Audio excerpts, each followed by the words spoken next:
Hey everyone, this is Pop of the Morning, and this is your co-host Phil. Along with me, as always, is...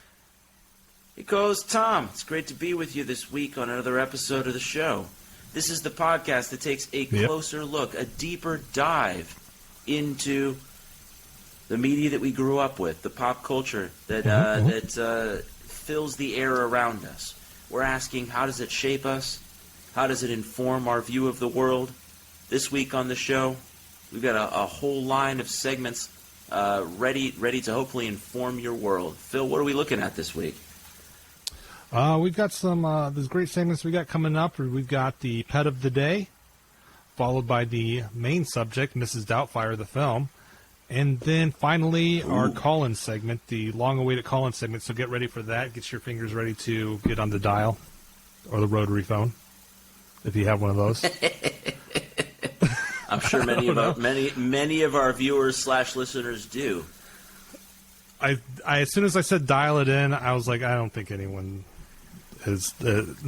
I mean, it feels old to say that. I don't know what else you would say now. I mean, it's the same thing, but it just feels old, antiquated to say dial it in. But I don't know a hipper way. I'm much too old to think of something. We are aging millennials, and I think we should just embrace that. Yeah, we come from a strange generation, a generation that, I mean, you have to. We come from a generation that remembers getting our first computer. We come from a generation that remembers having a landline in our house before they were called landlines, when they were just called a line. Mm-hmm.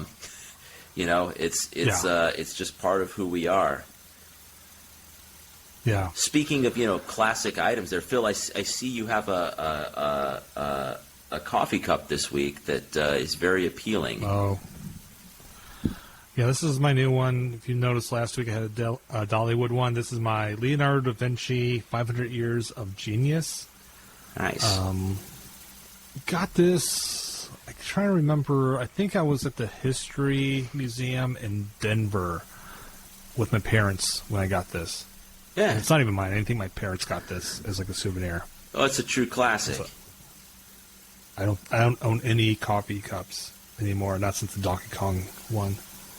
The incident. For further information on that, please see the first episode from this season on Spider-Man. If you'd like to know what Phil means when he references the Donkey Kong incident.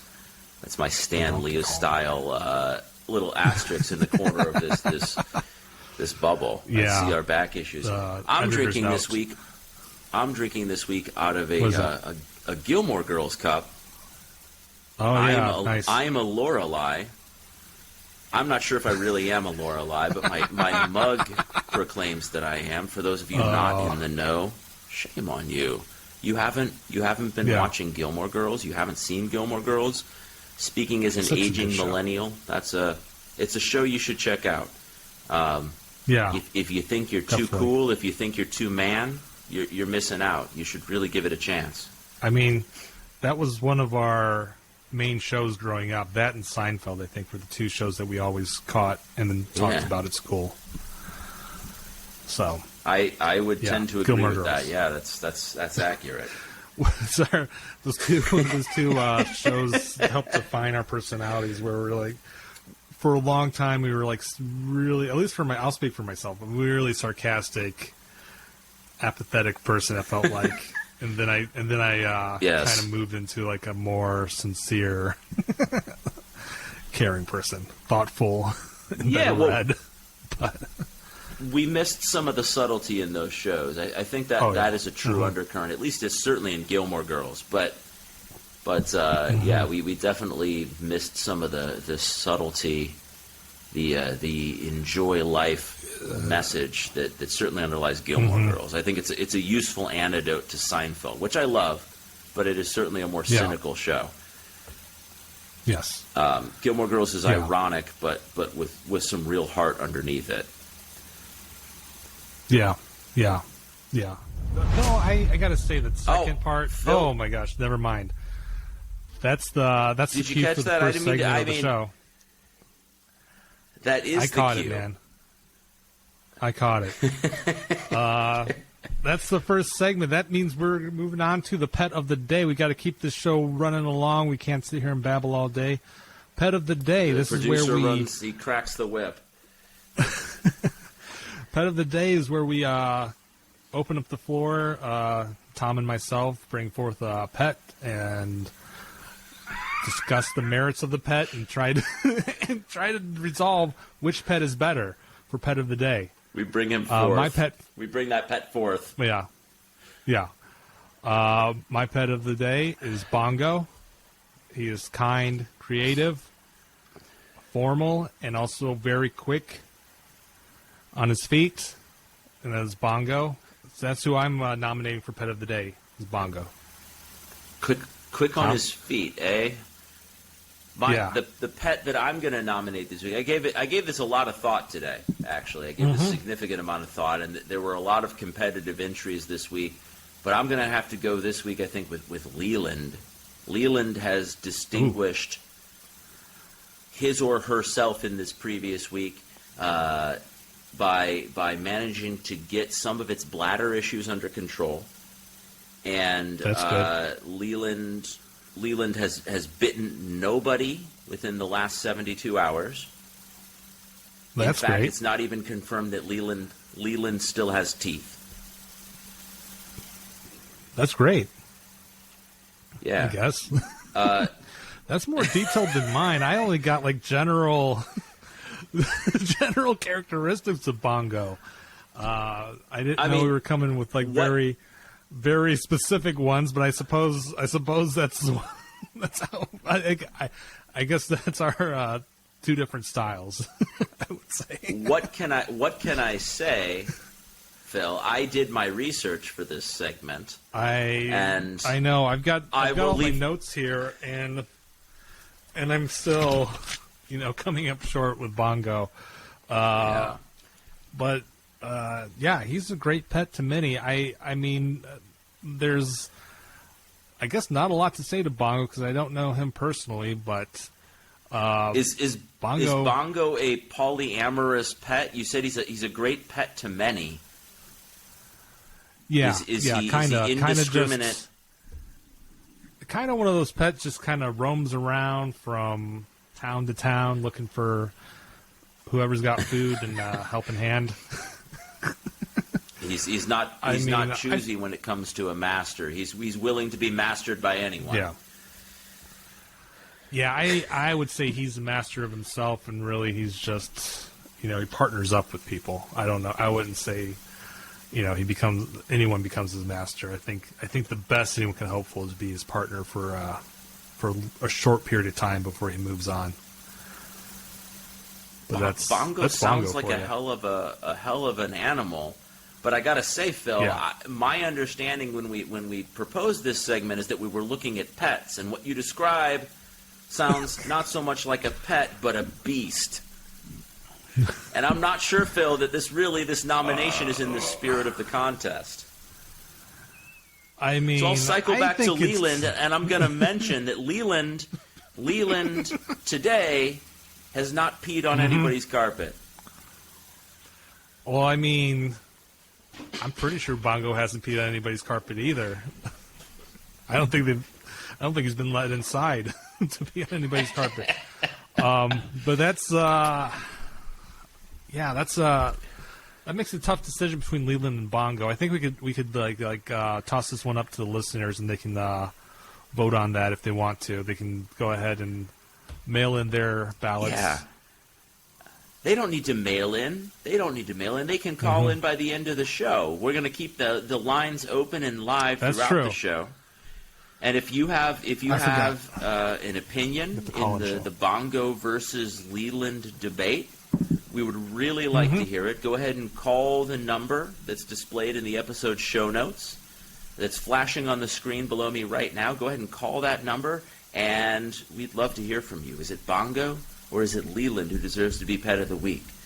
This is a landmark moment in the history of our show. It's the first time that we're putting such a question out to the listeners, and it's the first time that we have an unresolved segment like this. I'm trying to pull up the number. I've got it here. I just didn't I should have it memorized, but I haven't taken the time to do You that. should have it memorized. Yeah, the phone number to call in and leave your message about Leland or Bongo is 219-386-3284. Again, that number is 219-386-3284. If you call now, you will not get through. We won't be opening the phone lines until the end of the show. Yeah. But you can leave a message. You can leave a message, yeah. Please do. Please do. So yeah, I think that's pet of the day. I think we did a decent. I feel like I should have prepped a little bit more for Bongo. I feel like I let him down, but it's okay. I'm not sure that you represented him well, because I feel like Leland came at him from every front. You know, but it's okay, Phil, because not everything in life is a contest. Not everything in life is a contest, and there's room for all different sorts of people, all different sorts of animals, all different sorts of pets in life. Phil, I heard just a minute ago the sound that signifies that we're moving on to today's main event, and that is a discussion of the 1993 blockbuster. This was like a watershed film, I feel like, for many of us. I don't know why. I'm not sure why. This is a movie that I feel like looms large in the imagination of many a millennial.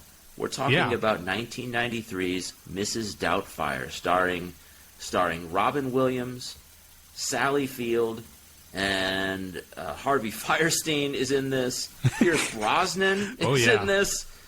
Some guy named Robert Prosky is also in it, plus the girl who played Matilda. It is a star-studded cast, and we're taking that on here this week. And again, to just refresh, right, the premise of this show is that we dig deeper. We dig a little deeper on the kind of pop culture, the kind of media that has been wallpaper in our lives, the kind of things that maybe we kind of took for granted. We never gave a second thought to. We're here to give it that second thought. We're here to ask questions as semi-adult, semi-full-grown males. We are at least as mature as Robin Williams at the beginning of this film, at least as emotionally intelligent as he is. And we're here to ask the question, what does it all mean? What is it saying to us? Yeah. I will say it's saying a whole lot. It's one of those films I was watching again, and I caught. It's been a long time since I've seen this movie, but I caught a lot of stuff about masculinity, how much men need to learn, about being a partner, and also, how I think, at least during that time, 93, this was a surprisingly, it's not perfect, but it was a surprisingly progressive film, I felt like. Yeah, I will agree with that as a general assessment. No, I think those are fair statements, fair observations. It is not perfect. One thing that did strike me as I watched this film, just on a basic level, is how sitcom-y this film felt. Just very, very sort of. I mean, I guess what else do you expect from a movie in which a separated husband decides that the logical thing to do to reconnect with his children is to adopt the persona of an elderly English widow. It is a very sitcom-y film. But setting that aside, right? Yeah, go ahead. I mean, the climax of this movie, right, where he finds himself in a ritzy San Francisco restaurant with his ex-wife and her new beau on one hand, and his prospective new employer on the other hand, and he has to run between the tables and pretend he's present at both meals. It felt like an extended episode of some kind of TGIF ABC family sitcom. and I say this with full affection for the ABC TGIF family sitcom. That's a thing I loved as a kid. So this movie definitely, it was a little creaky in just the mechanics of its storytelling, and I just want to put that out there so we can just acknowledge that as an adult, this movie creaked. As a kid, man, it rocked. As a kid, I didn't notice any of that. As a kid, this seemed like a perfectly reasonable setup. Yeah. And I just think we just need to get that out of the way. If you haven't seen this movie since the 90s, there are aspects of it, the mechanics of it, that are definitely maybe a little clunkier than you recall. Yeah, I would say so. I mean, the thing with this is, like, prior to this, the only one was, like, Tootsie, and Tootsie didn't have... I mean, I haven't seen Tootsie, but from the bits that I have seen, it plays it much more straightforward. And then prior to that, I would have to say Bosom Buddies was, like, the only time when, had men in drag. And so it's a very... Some Like It Hot. Some Like It Hot in 1959, to be fair, is also okay. But it is a very sitcom type of deal where people would dress in drag to try to get away with something like that. This is not some kind of nuanced portrayal of drag or something like that. Let's just be clear about that. Yeah, it's not. But I mean, at the same time, it's I don't know. It's so interesting because it's so progressive in the way that Robin Williams embraces this, and he doesn't really have much qualms about it. It's like this is an idea I have. I'll dress as I need to be a woman. He says to his brother, and his brother's like, "Congratulations!" Like he's like really happy, and so he has this gay brother who has a partner. I would assume in modern times it'd be a husband, but I don't think they would have been able to get married in San Francisco at the time. Not in the early 90s. He calls him Uncle Frank and Aunt Jack, I think. Something like that. But it's like, and so you have like this like LGBTQ community representation where like Frank and Jack are like, I feel like they're not well rounded, but they're represented well for their small cameos where they're together. Yeah. Frank has a nice relationship with his mom. They have steady careers. They're really successful. And then they've got this schlub, Robin Williams, being like, "Please make me a woman," and they're embracing that. And like, we got your back. Hetero who can't get his shit together, and he's like, "Making me a woman." He's like, "Yes, I'd love to." But then at the same time, throughout this whole movie, and it's never addressed when these things happen, there's these remarks about, a man dressing as a woman and how weird it is and how disgusting and how dangerous it is. I mean, you talk about like the bathroom conversation or debate we have about, I would say but we still currently have it about like trans people using the bathroom of their gender. And, the Matthew Lawrence, the kid Chris, middle child, walks in on his dad as Mrs. Doubtfire using the bathroom standing up and freaks out. Yeah. Like, freaks out, like, call the police. There's something, like, he goes, he's a she, she's a he, and then he wouldn't even hug his dad. At the end, he's like, and Robin Williams goes, I get it's a guy thing. And I'm, like, sitting there going, like, why is this kid so freaked out about that when does he not know his uncles? Does he not? But it's clear he does, because he says, "Who did this to you?" And he goes, Uncle Frank and Aunt Jack. And he goes, "Oh, okay." I don't. Yeah. Well, I couldn't wrap my head around this kid being so freaked out about it when when it's very clear that Robin Williams has a gay brother and is comfortable with him. Yeah, so you bring up a lot right there, and I just would like to respond to just a couple of those points, right? Like I in the course of producing this podcast, this season, in the previous season, we have watched together a lot of movies from the 80s and the 90s in particular, where homophobia was just so casually and woven into a movie that is otherwise not at all about sexuality, right? Like it's just in from teen movies to movies focused on adults to quote unquote comedies. It is just so I don't know, just woven into the fabric of movies from this period. And so how refreshing is it in this movie to see Frank and Jack, this couple that is in a stable, loving, same-sex relationship. And it's like basically just not even commented on. Yeah. It is like just not remarked upon in the script that they're gay. Obviously they're gay. And it does not matter to anybody in this movie. Yeah. They are two characters who happen to be gay. And for a mainstream Hollywood film to portray that, you asked earlier, is it out of line to call this like progressive for its time? In that regard, absolutely not. I found that so refreshing. It's a relatively minor plot point, but at the same time, it's not minor. It's actual progressive representation on film of a same-sex couple who is not disparaged or treated as less than or other than. Right. So I feel like that again, as we're just kind of laying things out here at the beginning, is so refreshing, so awesome.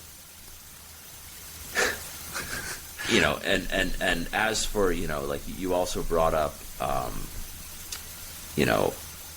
Robin Williams, his son's reaction to discovering that Mrs. Doubtfire is standing up, going to the bathroom, urinating in the style of a man, if it's fair to say, when he walks in on him in the bathroom. And you're right. He has a harder time accepting that, a harder time recognizing that. And I think that definitely, you're getting into some of the more complex aspects of this film. Yeah. Because Frank and Jack are kind of just surface, right? I read that a couple of ways, right? Like he didn't immediately recognize that Mrs. Doubtfire was his dad, to be fair. And it would be pretty shocking to walk in on an elderly woman, what you thought was an elderly woman, who was actually a man, apparently a man in disguise. I'm not sure that he didn't recognize, that's his father. I think there's some residual shock from that in the I'm not ready to hug you. But you're right, there's also an undercurrent of, while that might be an understandable sort of like reaction to like, that was a very unexpected experience, it does touch upon these deeper aspects of American masculinity as it's conventionally portrayed on film. Yeah. As you and I tend to experience it in real life with other men that we know, right? To name it, right? Like this sort of homophobic, transphobic,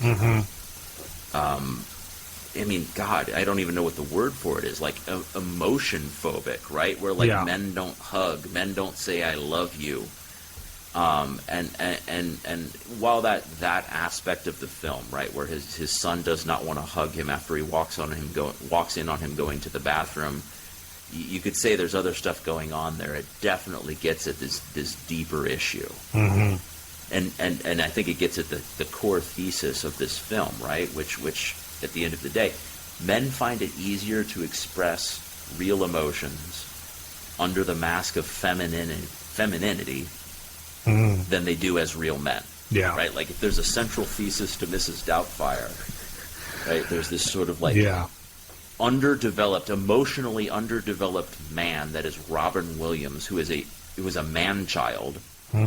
He's not like an alpha male in the conventional sense. He's not obsessed with sports and big trucks and truck nuts. Yeah. He is, on the other hand, not at all in touch with his softer, more sensitive, emotional side, right? He's completely not in touch with that at all. He does not have that kind of relationship with his kids. frankly doesn't even have that kind of a relationship with his wife. And it literally takes putting on a costume and pretending to be an elderly woman, taking sexuality out of this, right? Mm-hmm. He takes on the form of like this widowed, postmenopausal, elderly grandmother figure. Yeah. Right? He has to take sexuality completely out of his existence in order for him to express sensitivity to his wife and to his kids, right? Yeah. Like he has to strip all of his quote-unquote masculinity away to care for them, to ask them about their lives, to be in any kind of emotional touch with these people in his life who are allegedly so important to him. Yeah. I mean, it's interesting. When you first see him, you're like, oh, he's a loving father. That's it's great. Because he's like wanting to throw a party for the kids, and he shows up after he's fired to the school to pick them up, and they're all really excited to see him. And he is a loving father. He really cares for them. You see him fighting for time with them at the beginning of the divorce proceedings. But yeah, as you said, he's not. It's that idea that as a man you have to show loving as like, this isn't an effeminate idea, but like a childish like I'm the fun guy. I'm not responsible. You can't be this loving but also loving, responsible, and sensitive individual who's like, there, and like, which is the emotional, does the emotional labor that usually is like, given towards women, like is loaded off onto women, and you see that here where Sally Field's character Miranda Hiller, she's working, and then she also has to come home. She says it. She's like, I come home and I have to clean up because there's a mess. Like, she's doing the emotional labor. She's doing the domestic labor. She's doing the, actual economic labor to keep the household going. Right. And he's running around like, I'm the fun guy. Well, she is occupying the role of like the traditional male role, right? Yes. Of like, quote unquote, the breadwinner, right? As well as trying to inhabit the nurturing, emotionally present role of the mother, but she can't inhabit that. Right, because she has to go do this this traditionally masculine thing of being the responsible breadwinner. And again, this is not me talking; this is observing, right? But Robin Williams, as you say, right, like he is the guy who he loves his kids on some level, but it's the punch on the shoulder, the pat on the back, and it's not the real hug, right? Like you have to couch that love in a dance party, in a crazy pizza party, in showing up with a horse at the house in your urban home. It's that kind of love, right? Like it's a spectacle. And I would argue that kind of performative thing that you're seeing from Robin Williams early on in this film, it's as much about his ego being the fun dad, also his ego being the dad who was just fired again for not wanting to voice the smoking cartoon character, which is a weird gesture of principle. Yeah. It's all great. Never mind that this is not how cartoons are dubbed. For those of you who don't know, at the beginning of this film, they show him like making the voice recording, doing the vocal performance for a cartoon that's already animated. And that's exactly backwards to how this works in real life. And it's weird that suddenly, apparently, this character just pulled out a cigarette out of nowhere in the 90s in this cartoon, and this character has never smoked before, or he's never had an issue with it before. I'm sorry, I'm nitpicking now.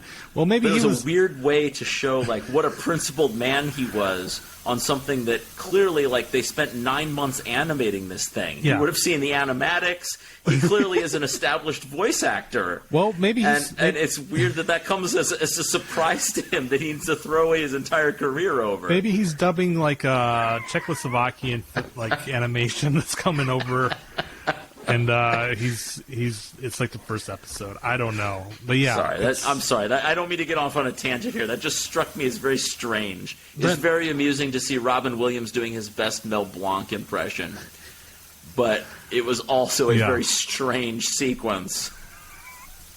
I guess, establish again his credibility, his principled status as a dad who draws the line somewhere. Yeah. Well, I think we can have a pizza party with a bunch of unidentified neighbor children.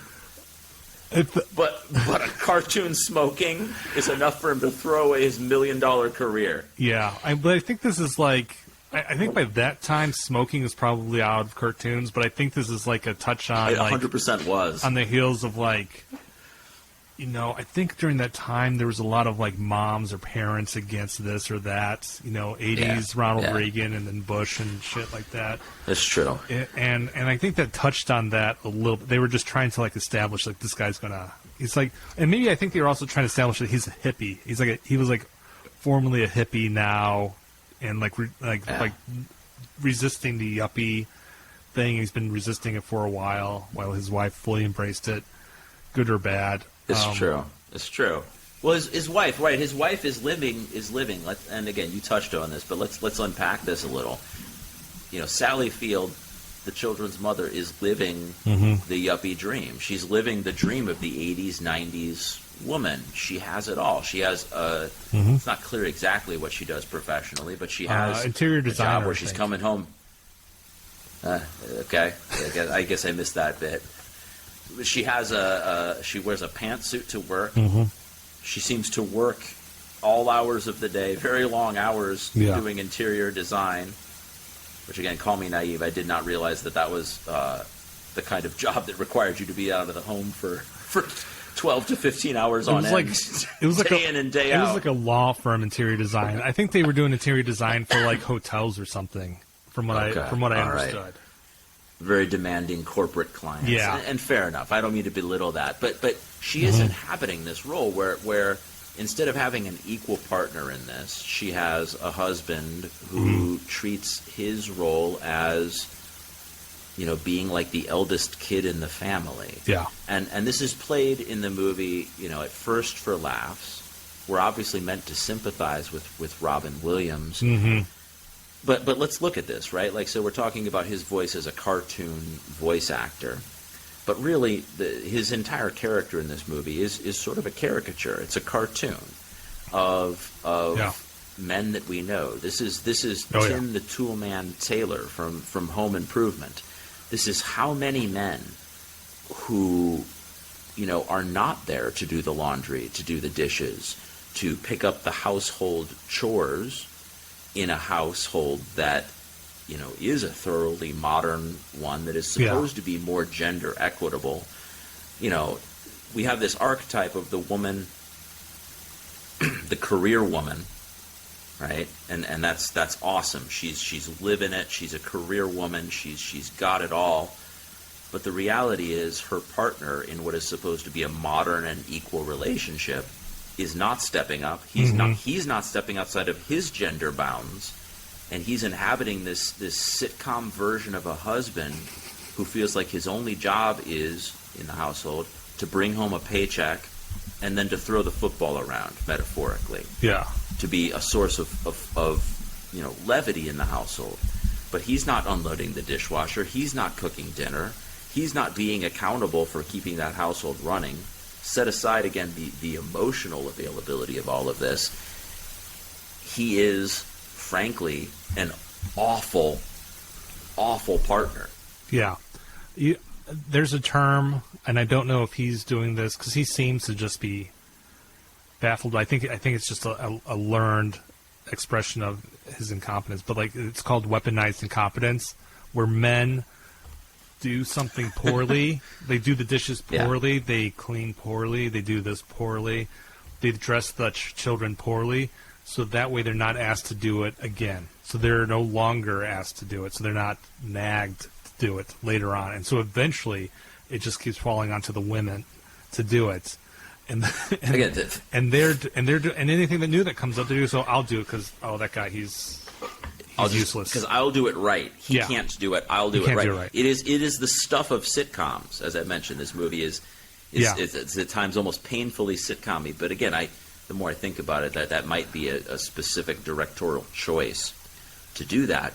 It's the stuff of sitcoms. It makes, for me, pretty thin gruel when you're watching something like this because it's such a cliche in sitcoms.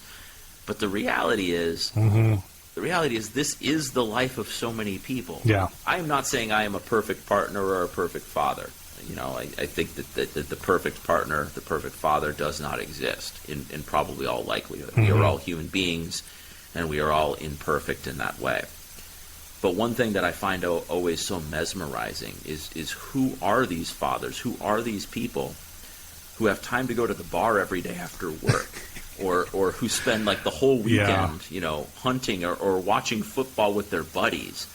I know that these people exist in real life. I work with plenty of women who talk about their husbands. This is what their husbands do. I don't do those things. Again, I'm not saying that I'm 100% present and 100% perfect. And I'm not trying to hold myself up as the paragon of perfect modern masculinity. Right. But I guess the point I'm trying to make is, right, we see a cartoon version of it with Robin Williams, which is meant to be amusing. And we've seen so many iterations of this on sitcoms for decades. Yeah. The Kevin James, Tim Allen, Ray Romano, the list goes on and on, and geez Louise, on and on and on. Homer Simpson, right? The little cartoon iteration of this. Peter Griffin. My God, like I can't stop. Now that I've started, stop me. I can't stop. Right? But in real life, this is not funny. Right? In real life, my God, right? Like that is not charming. It's not amusing. It's not flattering at all. Yeah. But here are our pop culture. Here are our pop culture idols, right? Presenting as if it's all a big laugh and a big joke. Yeah. And so I guess I give some credit to Mrs. Doubtfire for trying to reckon with that. Yeah. On some level. It's trying to reckon with that. I think it does. I mean, he gets better at everything, throughout the film. By pretending to be a sexless woman. By pretending to be a sexless woman. And the stuff he learns while in that role kind of carries over into his real life. His apartment gets nicer. He learns to cook for his kids.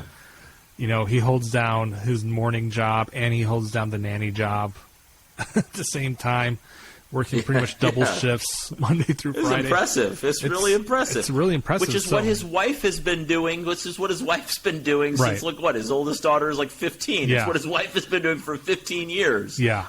Holding down two jobs. Exactly. A domestic one and one outside of the home. Yeah, exactly.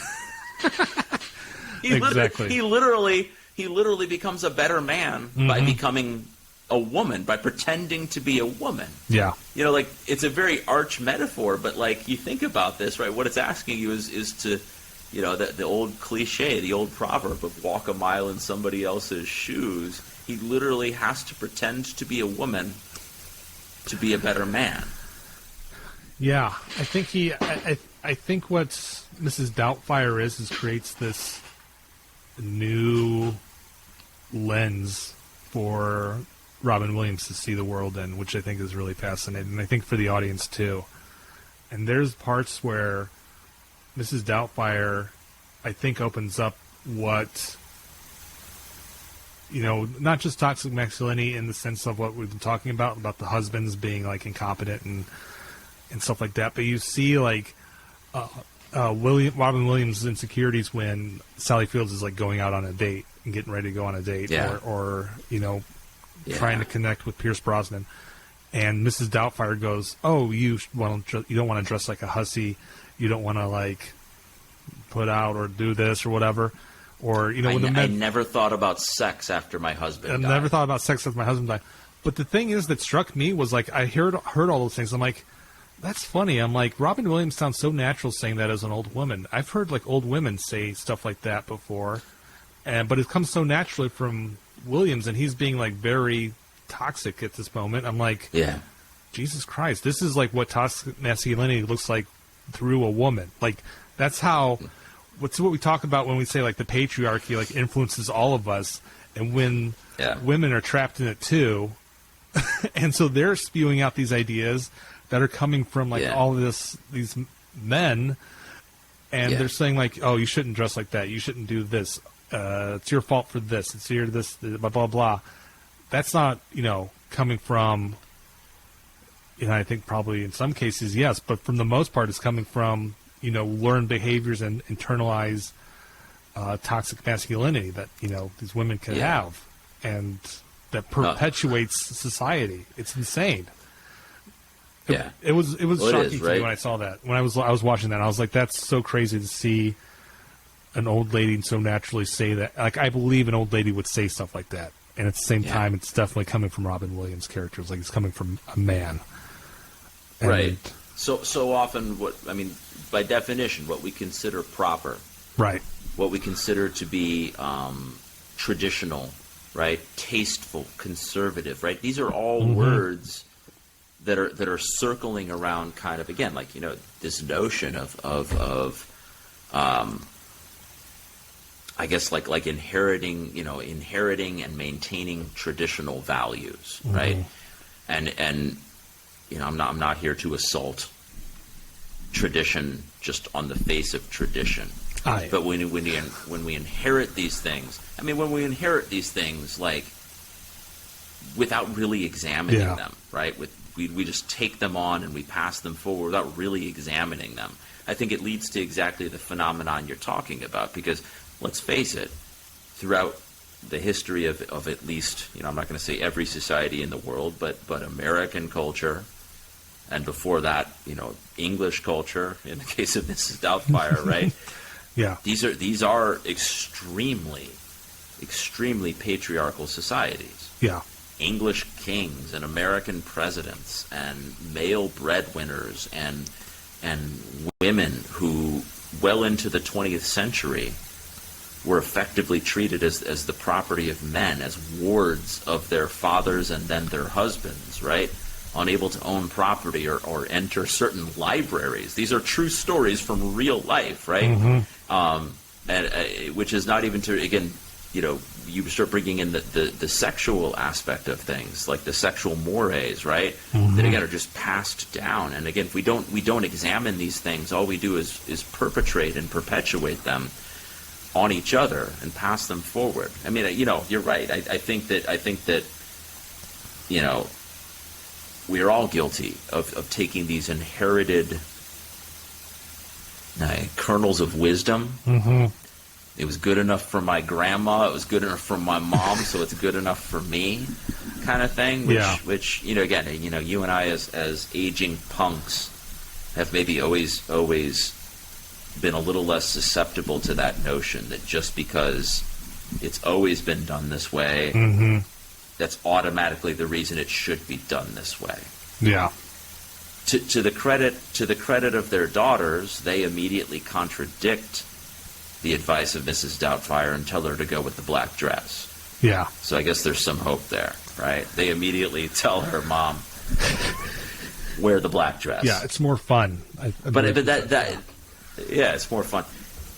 There was this, the sabotage of Stu, the Pierce Brosnan character. It does. I think probably realistically, but not very flatteringly, it does, make very explicit the possessiveness of Robin Williams.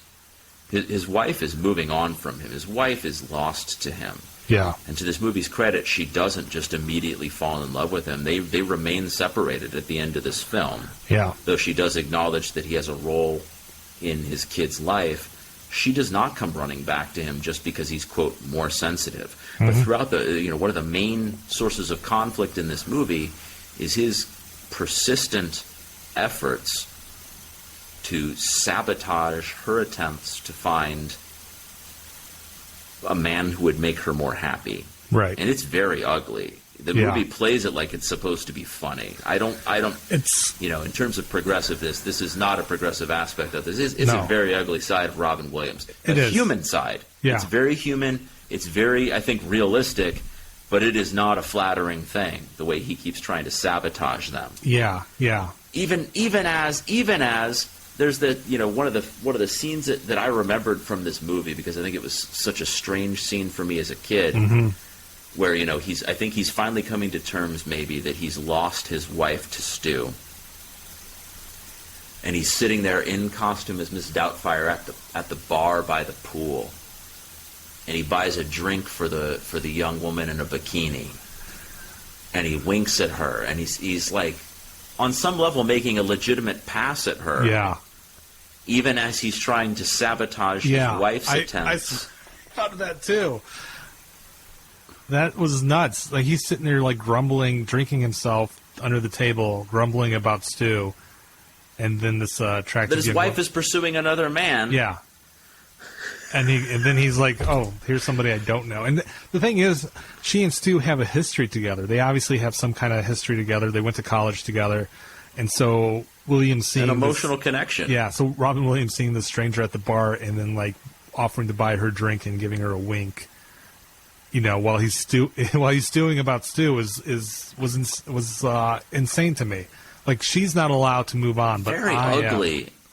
And the thing is, like, he's just looking. He's just having fun. Yeah. And the crazy thing is that I think when you're younger, you're like, oh, Stu, he's the bad guy because, you know, we're on the star side. That's how movies are. Like, we're on Robin Williams' side. Yeah, but right. Stu's a nice guy. It's framed from Robin Williams' perspective. Yeah. He seems to be a very nice guy. We've seen, there's the whole thing before that. Nice.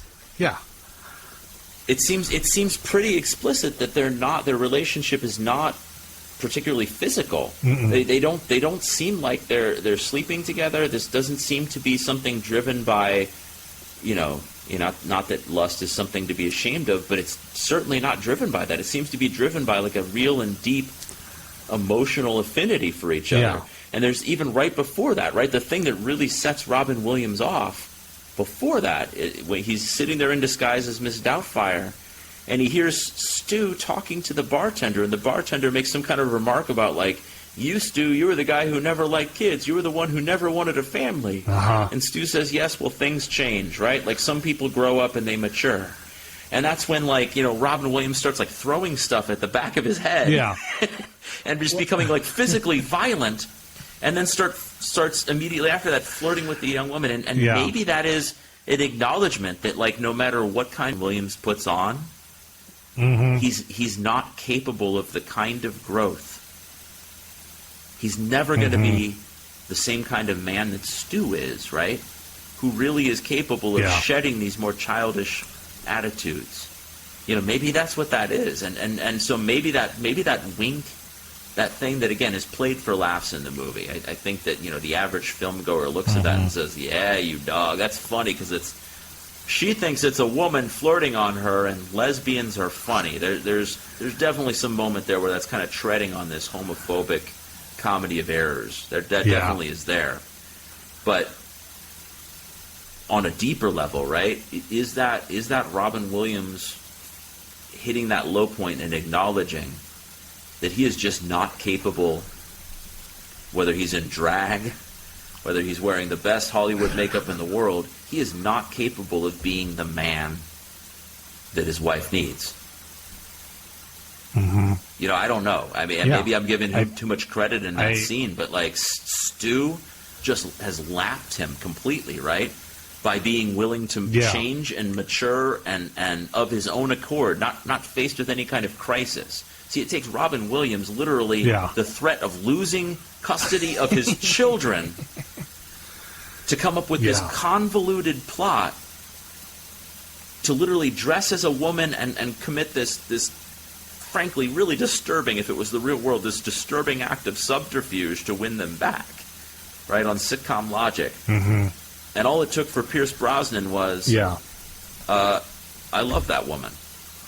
And the things that are important to her kids, well, if they're important to her, I'm willing to slow down and reconsider my own notions of what I wanted out of life, and recognize, well, hey, these kids are pretty great. I think I want to be a part of their life. Pierce Brosnan, as you say, he is the better man by any measure. He is 100%. Oh my God! And then Robin Williams tries to kill him.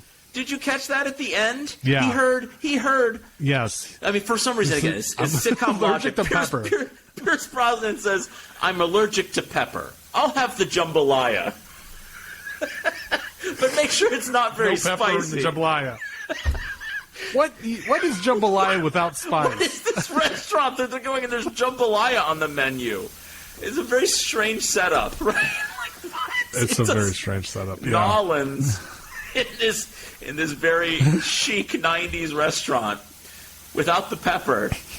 And then what does Robin Williams do when he hears that? Is he goes in, he empties a bottle of pepper into that. He didn't say he didn't like spicy food. Pepper. He didn't say I don't like spicy food. He said I'm allergic. He tries to kill him. Yeah. What? I mean, to his credit, he was drunk. Yes. To his credit, Oh my he was God. drunk. But still, yeah, it's troubling. insane. I mean, he was. You saw the dynamic of toxic masculinity, and femininity in that scene there, because Williams is hopping between the family and his potential boss or his boss, and the boss is like, "You should be on time. Let's start drinking. Let's get drunk. Yeah. You smell like? Are you wearing women's perfume? Are you wearing lipstick? What is like? I hooked up with an ex in the hallway. I hooked up with an ex in the hallway." And then he's moving over to the other table, and he's like trying to be, prim and proper and kind and prim and proper. But at the same time, he's also kind of like poking at Pierce Brosnan, like little jabs like all the time to Pierce Brosnan. It's the classic. It's the classic masculine move, right? I'm poking you so that you take the first swing at me. And you look like the savage. You look like the bad guy. Right. You look like the man not in control. You look like the violent one. Come on, hit this granny. Hit me. Hit me. Yeah. And then he finally steps up to the plate. He only goes to save Pierce Brosnan because his daughter calls for him. I think it's his daughter, or maybe all of them call for him. They're like, "Doubtfire, save him!" And well, he made a big deal of bragging about knowing the Heimlich maneuver. That was part of his resume. Like, I'm coming. It's all perfect circle here. It's a tightly written screenplay. I'm coming. Yeah, I didn't pick he up was that allergic. When I was younger, but I picked it up this time. He's allergic. Why does he need the Heimlich maneuver? He was allergic trying to breathe. He was allergic, and he was trying to breathe with shrimp in his unchewed shrimp in his mouth, and then inhales this giant piece of shrimp into his throat. So his esophagus is closing at the same time this nugget of shrimp stuck in there. So he's like dying in two ways. It's a near. I'm surprised the shrimp came out at all. It was a lot, is all I'm saying. It was a lot converging in that moment. And again, it really did. Well, if he was just allergic, he would have just died. Maybe people in the '90s were a lot less sensitive to allergies. Like they thought allergies were just like fake. I think, but like, my God, the man didn't say he didn't like pepper. I think people did think. He said, "I'm allergic." I think people thought allergies were fake. Okay, allergic, eh? See how you like this one, Stu? And he just bottoms up. That was shocking to me. Yeah. That was like crazy. That was shocking. He went too far. And I guess, again, to Robin Williams' credit, on some level, he recognized that he went too far. But, geez Louise, talk about not funny. Yeah. It's, yeah. That was the thing is, like, as I was getting closer towards the end, I was like, man, what, like, we're missing a scene yet. Still, and I forgot how long that scene in that restaurant was. It's a long movie. It's a long movie. It's a long section of it. But yeah, that was shocking. This is such a weird movie. I mean, it's a good movie. I think of it fondly, and I'm not like gonna like bash it like we did last week with American Pie or last episode of American Pie, but. It's such a weird movie of like, I wonder how it's going to hold up in like 10 or 15 years, because it feels like as it gets older, it's going to be less and less a good thing. Like the drag seems like to me, seems good, but I'm also not part of that community. I'm not Yeah. part of the LGBTQ community. I've never done drag. I've never even been to a drag show. Right. Though I tried going to a hamburger joint in Denver that was run by drag queens, but they closed by the time I found out about it. But I'm just not familiar with it, so I don't know how the how the community looks at Robin Williams' portrayal, because also it's not like drag in the sense that it's camp. Yeah. Where it's a very different thing. Where camp is like, I'm taking the stuff that is supposed to be horrible and I'm making them good. It's not like it's bad to be flamboyant, to be glittery, to be feminine. I'm taking those and now these are the most amazing things ever, which is like what camp is. So it's not exactly camp as I understand it. Right. No, you're right. And so I'm not. I'm interested to see how that's looked at as time moves on. Well, let's be honest. You and I, again, we have to acknowledge this. I feel like once an episode, we are two cis males. We are not the people to speak in terms of like how honest this portrayal is. But I think it's important to note that I don't think it's trying to be any kind of sensitive or realistic portrayal of drag, as drag is understood as a culture, right? As a way of life. It's not that. This is a man who's not doing this as a way of life. This is a man who's doing this as a means to an end. Again, a hetero cis male on every level, right? Who is doing which this? I understand. Right, which I understand that, but I mean, in the forms of like the larger context of like the Hollywood business industry, whatever, is using it as drag. I mean, it's still drag, and there is still like connotations, with like, men dressing up as women is like it's a funny thing to see or it's an interesting thing to see. Yeah. Well, and I think if there is it's one, like it's odd. It's like before it was like, oh, this is odd. It's just funny because it's it's a man dressed as a woman, and now it's like, and you still get bits of that in Mrs. Doubtfire still. Oh, 100%. Phil, I mean, I think a lot more of the comedy comes from Robin Williams, but I'm just saying, that's what I'm thinking about, like how moving forward, how progressive this would still be, or in different communities. As I say this, I think you're 100% right about that. I want to, I guess, just second that and maybe even double down on that. I'm not sure that in that regard this is a progressive film at all, because again, the inherent premise of this film, right? It's a comedy. Yeah, and on this show we are famous for taking a comedy and looking at it as if it's a serious thesis on life. But it's a comedy, and the inherent humor of this, right? You're right. For me, the humor comes from Robin Williams and his zany sort of just being Robin Williams. He's just effectively, in a certain way, playing himself here, right? Doing his act again, like a sitcom vehicle. But the high concept, the log line of this, right, is man dresses as woman. There's the joke. That's the joke. Why aren't you laughing? Yeah. Right? Like, it is not. In the year, the 21st century, this does not read like a joke to me. Though I'm sure to large swaths of the population, that's still hilarious that a man dressing as a woman is inherently, quote unquote, a sissy thing to do. Right? That's inherently hilarious that a man would do that. I'm sure for many people that still plays as a joke. I'm not sure how funny that was to a lot of people in 1993. You look at the reviews of this movie, and they aren't great. Again, we have learned in the production of this podcast that if you didn't know this already, that taking you have to take the reviews with a grain of salt, right? But the reviews on this were very mixed, right? This was not well received, right? You get comments like, on paper this might seem funny, but like in reality, not so much, right?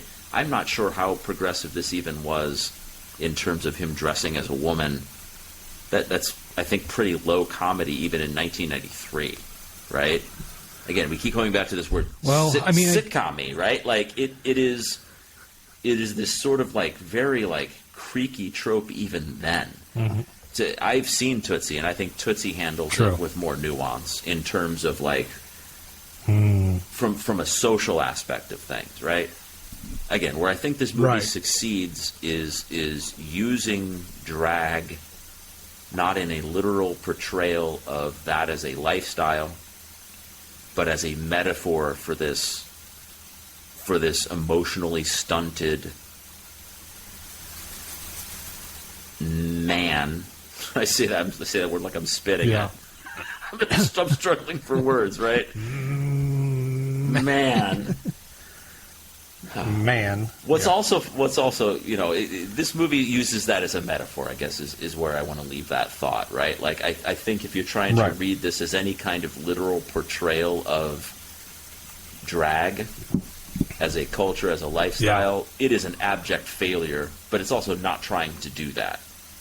I do find it funny, right, that this movie, I just want to mention, right, it won a 1994 Kids' Choice Award for Robin Williams, which is weird because one of his most extended monologues in this movie is, I'm not even going to repeat it here, but a very crude sexual extended metaphor where he's trying to like goad Stu into admitting that he's only after his wife for the physical relationship, right? Kid's Choice. Oh yeah, I forgot about that. If you overlook that part, yeah. I mean, yeah. I forgot about that growing up. I caught it this time around. Yeah. It's not, but at the same time, there's this.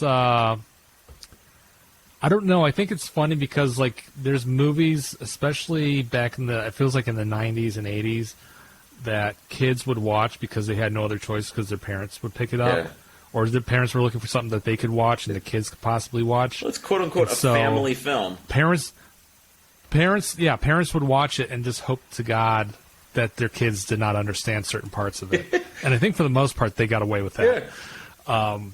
Because I didn't remember that section until I rewatched it this time around, and it's interesting. But I totally get where the kids. I mean, it's funny to kids. It's a funny movie to kids, but also at the end, that Little Miss Doubtfire closing monologue is great about family and how families can be different and that kind of stuff. Yeah.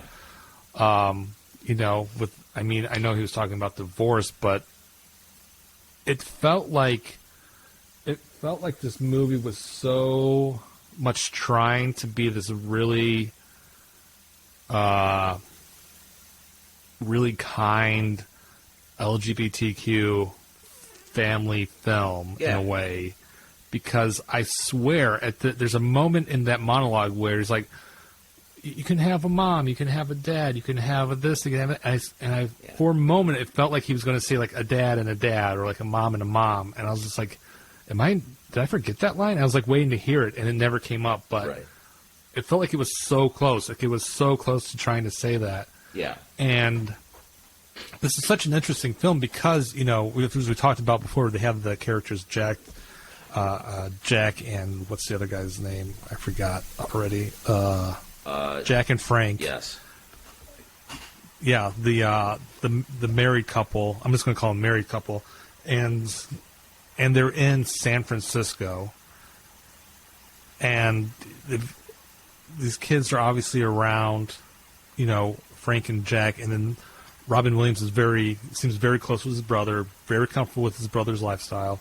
I say lifestyle. Oh, God, that's such a stupid thing to say. Okay, but Grandpa. Very comfortable with his brother. Okay, Boomer. I know. Very comfortable. This is a life. Jesus Christ. He's very comfortable with his brother, period. Oh, right. And then, oh, man. This is going to come up later, and I'm going to be Joe Rogan. Fuck that guy. But yeah, it's such an interesting movie where there's, as we talked about earlier, there's all these parts where it's like very progressive and it's very like forward moving, and it's very it's carrying these ideas, but then they're just like, we can't really say that because we'll probably get slapped with like a NR rating that would kill us, or we just can't say it because what is this 93? We've got 93. Like the AIDS crisis going, right? No, man, we can't do that. This is like, I would love to see this movie remade and like bring all that a little bit more to the surface. Maybe take Frank and Jack, and have them, actually go visit the family, instead of being completely separated and having only the brother go. No, man, I buy that. I think, Phil, you're onto something there. Absolutely. I think that to a certain degree, right, there's absolutely like, a more queer lens through which you can view this movie. We have spent the majority of this discussion kind of focusing, I guess, as is our way, on a more heteronormative interpretation of the film, right? Looking at this man-child. And that is, again, the most literal interpretation of the film. But more broadly speaking, right, like that speech at the end, which you allude to, absolutely this movie could be read as a coded, plaintive call for more tolerance, more acceptance of, let's say, non-traditional family structures, whatever that might look like. This film is not particularly judgmental of that. It's not particularly specific about that, right? And I do think that's a strength, right? Like, and then the reality is, in 1993, as you say, are people ready to hear that? Or if you did make it a more explicit call in terms of, same-sex parents or whatever the specific call is that you want to place, is that movie going to get the same broad level of mass appeal? Or is it better to make a kind of Trojan horse like this film, where we can chuckle, where it's non-threatening because it's Robin Williams, and we know that under all that he's still all man, right? Because he's winking at the woman, and maybe the woman in the bikini there, that's still that scene there where he winks at the woman in the bikini is still there to remind us that he's all man. But at the end of the day, right, it's a Trojan horse to get this conversation in front of kids like you and me. Because would your parents have taken you to see a same-sex comedy? I don't think my parents would have, and it's not particularly because they're wonderful people, but in 1993, that's just not where middle America was, man. And so here is a Trojan horse to slip that kind of conversation. I mean, heck, in 1993, I think there was still a certain degree of taboo around divorce in certain parts of the country and certain types of families. I'm sure. I know there was. So I think on so many levels, right? As long as you don't read this movie as literal, if you read it as a metaphor, it definitely is urging us to be more accepting, to be more empathetic. Again, we were talking about the incompetent, toxic male walking a mile in his wife's shoes, so to speak, or a woman's shoes, so to speak. But how about, again, walking a mile in the shoes of a same-sex couple, right? There's so many ways in which that metaphor, if you just, relax a little bit and kind of let it wash over you, it works on so many levels. Yeah. I feel like... I was looking to see who... Go ahead. Sorry. I was looking to see who wrote this. Yeah. Wrote the screenplay, and it was two women, and it was based on a novel written by a woman. Yeah. Which I think we have found in other films, that when that's the case, usually there's some a little bit more kindness, a little bit more leeway for characters. Yeah. There's not these harsh jokes and insensitive stereotypes. There still are, but they're not as glaring. Right. Usually when they're written by men. There's a little more nuance. A little more nuance. Yeah. Yeah, I buy that observation. And again, talking a little bit more behind the scenes here as we wind down our conversation on this, we should mention that, no kidding, for decades, literally up until Robin Williams' passing, there were efforts to get it Mrs. Doubtfire 2 off the ground. I read that. I mean, like, That's multiple insane to me. attempts. The first mention I see is in 2001, in 2003, in 2006, in 2007, in 2010, in 2014, right? Literally right up until his passing. A decades-long effort to try to crack the nut on what Mrs. Doubtfire 2 would look like. And Robin Williams, his point was, quite astutely, all of the plots you're coming up with don't work because I've already been revealed as Mrs. Doubtfire. I can't go in disguise as her again because my kids already know it's me. And possibly most children know because now she's a TV star. Right. Hollywood had its best minds on this for 20 years. By the time they get it going, all the kids who grew up with Miss Doubtfire knows Mrs. Doubtfire is really Robin Williams. And they're all in college. And he's going to go sneak around as Robin Williams, as Mrs. Doubtfire. They literally could not crack that nut, and the only thing that killed it was Robin Williams' death in August of 2014. Oh, that's when they finally canceled the plans for a sequel. Can you imagine being the writer who gets tagged to write a spec? Oh God! for the script, it's like, oh God, this is Doubtfire 2. What am I gonna do? I gotta come up with something. I gotta pitch this in 3 months. Why don't you just write Citizen Kane Part 2? Like, how do you?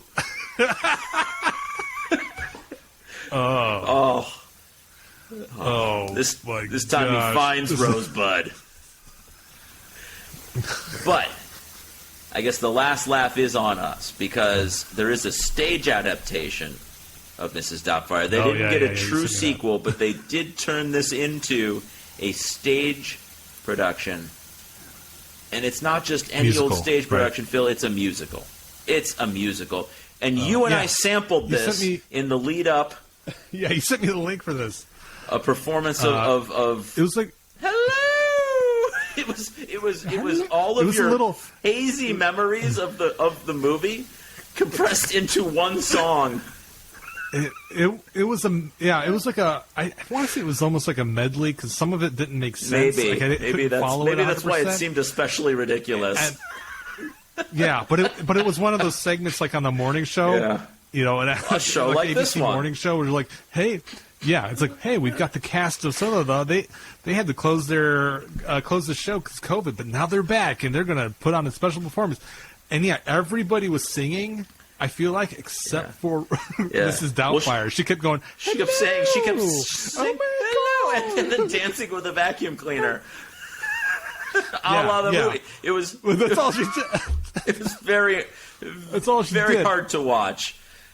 Oh, and I feel like they got somebody who hadn't quite nailed the voice yet, or how to sing in that voice. So they just had to have them going hello. They incorporated that into the refrain of the song like it was some kind of weird cut up remix, avant-garde remix of this film. It was such a weird show. I really didn't like it. I think I texted you, I hate Broadway. It was very Simpsons, Stop the Planet of the Apes, I want to get off. It looks so bad. Rest assured, we are ridiculous. working tirelessly to try to get the cast on this morning show to do a live performance of the show here on Pop in the Morning. I should also mention that there are not one, but two Bollywood remakes of this movie that I'm kind of interested in seeing. And there is also a Sri Lankan I kind of want to see those Sri Lankan remake of it as well. I would be interested in seeing those. Despite the fact that there is not a true sequel, and to be fair, those sequels were made in the 90s. Not those sequels. The Bollywood-inspired ones. Those were from the 90s. You know, certainly riding the crest of success of this film. But in case we didn't make it clear, the musical that we were just discussing a moment ago, it made its stage debut on October 21st, 2021. This is very much a 21st century dream. A quarter of the way through the 20th century, people have not gotten over Mrs. Doubtfire. You asked a minute ago, how progressive would this movie be regarded today? And the answer is, it's good enough to play on Broadway. It's good enough to play in the Big Apple. Honestly, if it keeps going on Broadway, then I think that answers the question of how progressive it is.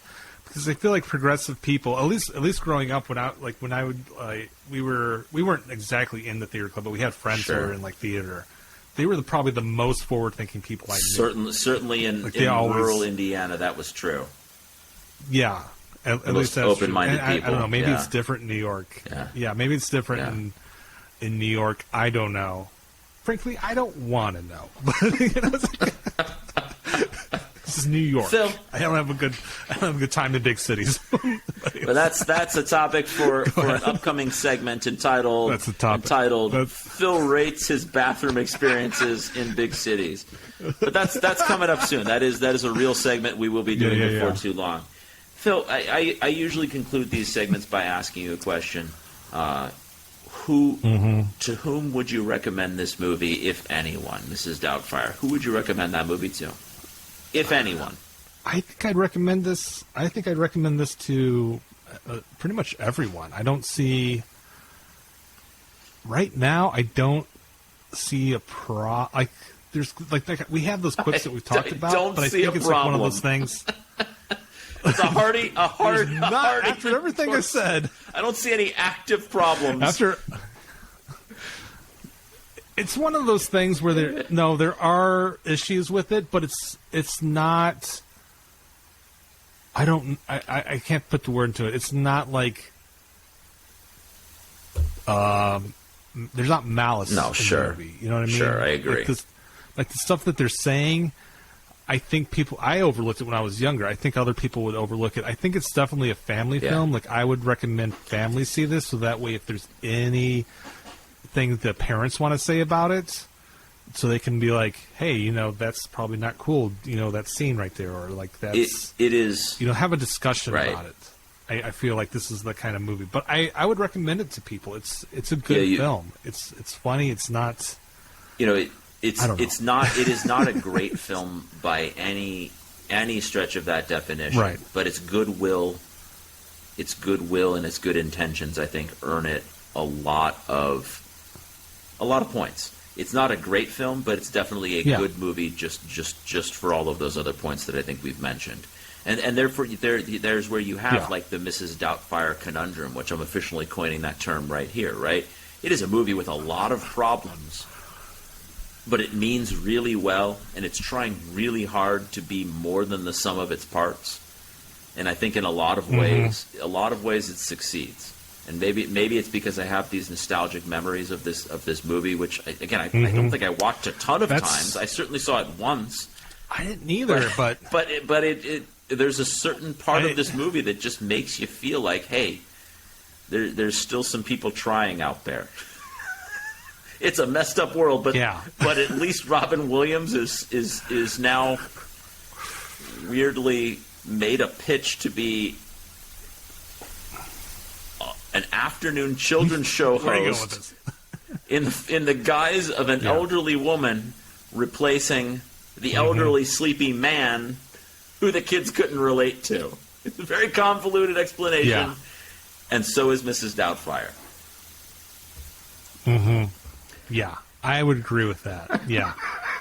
There's a lot going on with this film. I don't know. It is a heartwarming film, I feel like. But it's coming at you on every frequency at once. It is a blast of white noise coming at you. Yeah, that's kind of how I felt. I don't know. I don't know. I don't know to tell you.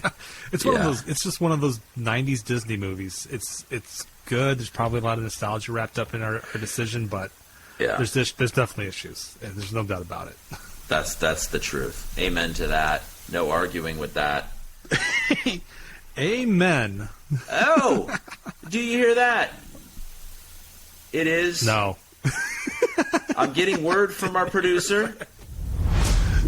You heard that, though. That it's time that we move on to this segment. Phil, Yeah, I heard at the that. beginning of the show, we invited people to call in to let us know what they think. And so I think it's time to check the phone lines.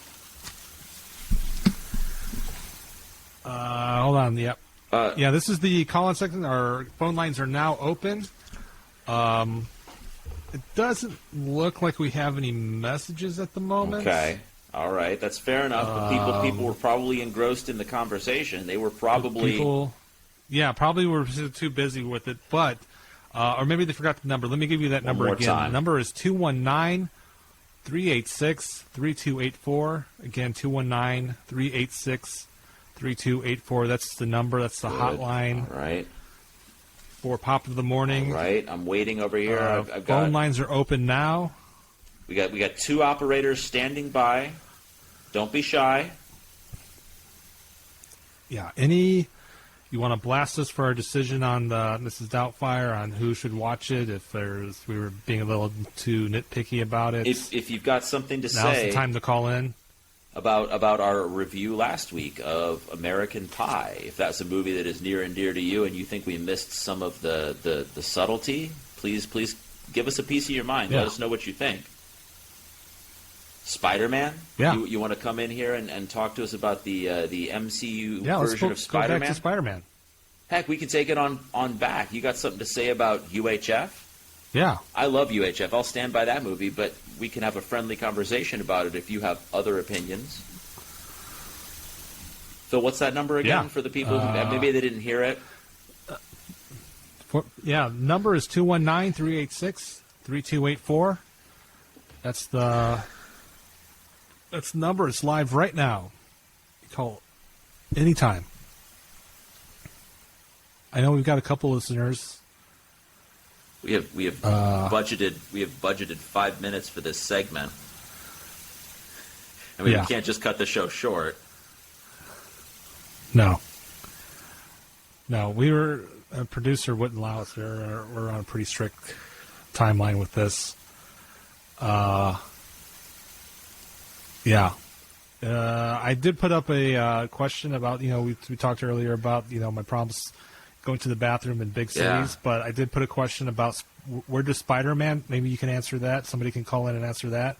Where does Spider-Man use the bathroom? Where does he use the bathroom? And all the other Marvel heroes. Yeah, pretty much every Marvel hero is located in New York City. I imagine Iron Man has like a diaper thing built into the suit. That's what I would imagine. A colostomy bag of some Daredevil kind. Going? Daredevil. Yeah. Where's?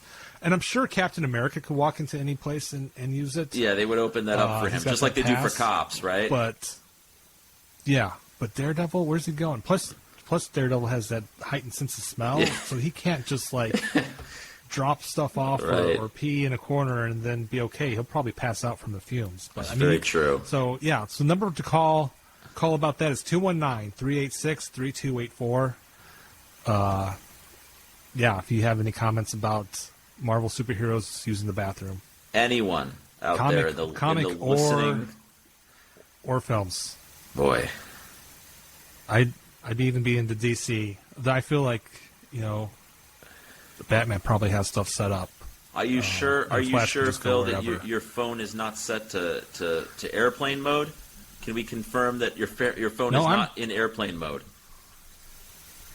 I'm pretty sure our phone lines are open. You don't have some kind of do not disturb setting enabled? No. Oh, boy. I know we had some people said they were going to call in. They were waiting for this. So I don't know if they're having trouble. This is brutal, Phil. But this is brutal. At the risk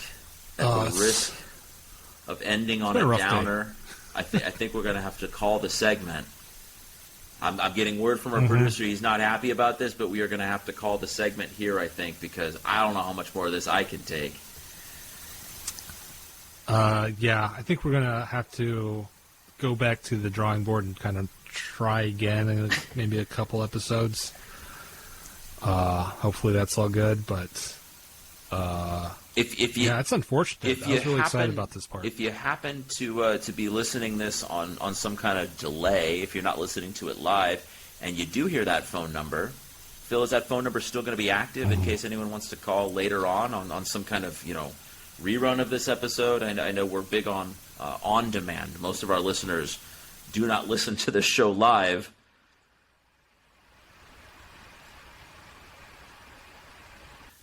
Is that number still going to be live later? Yeah. We share it with the with another podcast on the network. So if you call it and it's talking about Last Donor of the Night, it's still the same one. They'll forward that. Don't be confused. There's a guy over there. We know him well, and he's trustworthy. You can leave your thoughts with him. Just let him know you're calling for Pop in the Morning. Tell him Pop in the Morning sent you. Phil, yeah. If people want to know more about this show, Pop in the Morning, the show that you're listening to right now, how can they find out about it? They can go to cosmicblair.com.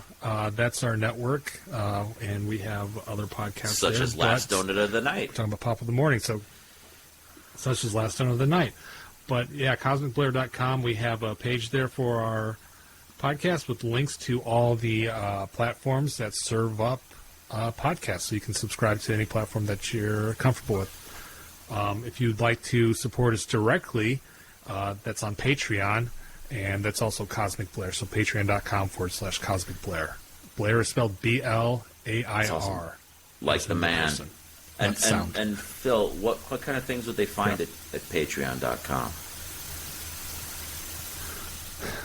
They get early announcements there. They get early episodes, and they get direct updates from me from time to time, depending on what's going on. All for as low as $1, and we take you very seriously. When you were giving us $1 a month, we take you very seriously. It's a way to get our attention. It's just a way to say you care. It's a way to say you're paying attention. But aside from any kind of material support, which we do very sincerely appreciate, the best thing you can probably do to support this show is to tell a friend about it. If you know somebody who loves Mrs. Doubtfire, who loves rambling morning shows, but can't get enough of them, please tell them about this show. Word of mouth is absolutely how shows like ours succeed. So please, tell a friend. If you don't like the show very much, tell an enemy. Maybe they'll like it. Word of mouth is the best thing you can do. And so we thank you sincerely from the bottom of our heart for that. Yes.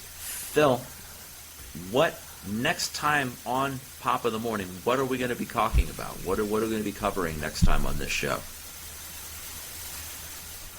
We're continuing our Doubt series for Women's History Month with No Doubt, Tragic Kingdom. The album, No Doubt, Tragic Kingdom, another 90s... No Doubt, Tragic Kingdom, the album. Another linchpin of 90s popular culture. This will be exciting because it's our first album. First time we're covering an album on the show. 1995. 95. Gwen Stefani. Yeah. Breakthrough hit. No Doubt. So queue up on any platform. Dust off your CDs. Buy it on vinyl. Next time on the show, we're talking about No Doubt's Tragic Kingdom.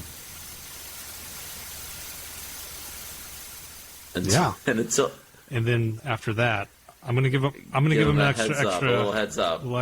After that, we're doing Family Matters. The 1990s show Family Matters. Am I understanding you correctly, Phil?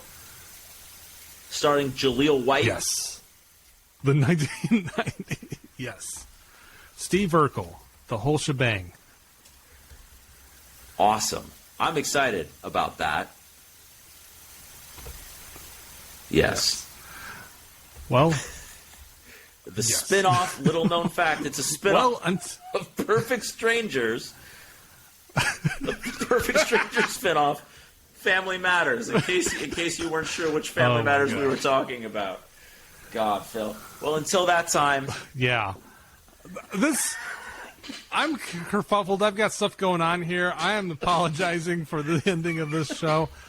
If you're catching it's happening in slow motion. So coming up, No Doubt Tragic Kingdom, followed by Family Matters. Thanks again for listening to Pop of the Morning. Pop of the Morning to you. I don't have my mug on hand right now.